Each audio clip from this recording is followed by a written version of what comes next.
तो hello guys welcome back to my YouTube channel तो guys माने आज गई आছো मैजिक शो চাবলে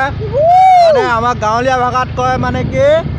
আপোনাৰ যাদু খেল তো যাদু খেল চাবলে গৈ আছো मैजिक शो চাবলে আপোনালোককো লৈ যাম কেনেকুৱা কি হয় সকলো দেখুৱাম মানে পোন প্ৰথমবাৰৰ বাবে চাম মানে আজি মানে কি সৰুপাটো দেখি পোৱা নাই মানে সৰুতে এবাৰ চাইছিলো ইমান মনত নাই মানে তো আজি চাম ভালকে পিনে সুমন ভাই মানে একদম পুৰা ভলেণ্টিয়াৰ মানে এখন কাৰ্ডখন দেখিছে একদম পুৰা মজা চিটি সম্পাদক দেই ঠিক আছে মই আছে তোমাৰ কাৰণে কি আছে মোৰ কাৰণে ফ্ৰী মানে এতিয়া মানে পুৰা মজাকে চাম মানে যাদু খেল মোৰ কাৰণে ফ্ৰী একদম ক'লে সুমন ভাই ভলেণ্টিয়াৰ এইপিনে আমি গোটেই লগৰকেইটা আহি গ'লো মানে এইপিনে ভিক্ষু ভাই আছে এইপিনে আমাৰ ভলেণ্টিয়াৰ গাই এইপিনে লগৰকেইটা আছে আৰু মানে মেজিক শ্ব' মানে কি যাদু খেল আজিলৈকে জীৱনত চোৱা নাই প্ৰথমে কেতিয়াও এইপিনে মানে টিকেট নকটাবোৰ কাৰণে মানে পুৰা বিন্দাছকৈ মানে টিঙৰ বেৰ দি দিছে মানে তো গাইজ মানে কি অকণমান ভিতৰ পিনে যাওঁ বুলি ভাবিছোঁ মানে কি কোন পিনৰ পৰানো কেনেকৈ দেখুৱাব কোননো আছে তাকে ভিতৰ পিনৰ পৰা অকণমান চাওঁগৈ বুলি ভাবিছোঁ মানে তো গাইজ এইপিনে আমি পোনপ্ৰথমে সোমাই আহিলোঁ মানে এইপিনে অকণমান মানুহ চানুহ পূৰা চব অকণমান ভৰ্তি হৈছে এতিয়ালৈকে মানে ষ্টাৰ্ট হোৱা নাই গাইজ ষ্টাৰ্ট হ'ব আৰু আমি সোমাই মেলি আহিলোঁ মানে এইপিনে আমাৰ আছে আৰু পূৰা মানুহ চানুহ অকণমান আহিছে মানে এতিয়ালৈকে সোমোৱাহি নাই মানে এইপিনে আপোনাৰ টিকেট কাউণ্টাৰ চাউণ্টাৰ হৈ গৈছে পূৰা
এইপিনে পুৰা বৰদাক পাই গ'লোঁ মানে বৰদা পুৰা মজা ব্লগ বনাই থাকে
তো গাইজ মানে যাদু খেল চালোঁ মানে কি অদ্ভুত দেখুৱাইছে বে পুতুককৈ মানে পাৰ উলিয়াই দিছে পুতুককৈ বেলেগ এটা মানুহ সলনি হৈ পিনি মানে ছোৱালীজনী হৈ পিনি মানে ছোৱালীজনী ওলাই গৈছে পুতুককৈ ছোৱালীজনী হৈ মানে মানুহ এটা ওলাই গৈছে কি দেখুৱাই দিছে পুতুককৈ অদ্ভুত মানে লাইফত ফাৰ্ষ্ট টাইম দেখিছোঁ মানে এনেকুৱা যাদু খেল মানে মেজিক শ্ব' তো গাইজ আপোনালোকে যদি চাই ভাল পালে লাইক কমেণ্ট শ্বেয়াৰ আৰু চেনেলটো ছাবস্ক্ৰাইব কৰি দিব বুলি আশা থাকিল আৰু যদি মানে আৰু আজি আকৌ শ্ব' হ'ব মানে যদি আপোনালোকে আহিব বিচাৰে আহিব পাৰে গম পাইছে হ'বাই ক'ত হৈছে আমাৰ নিউজ সোণোৱালত ইয়াত ফিল্ডত হৈছে আৰু স্কুলৰ ফিল্ডত আহিব পাৰে আপোনালোকে চাবহি পাৰে আল্টিমেট দেখুৱাইছে মজা কৈছোঁ তো আজিলৈ গাইজ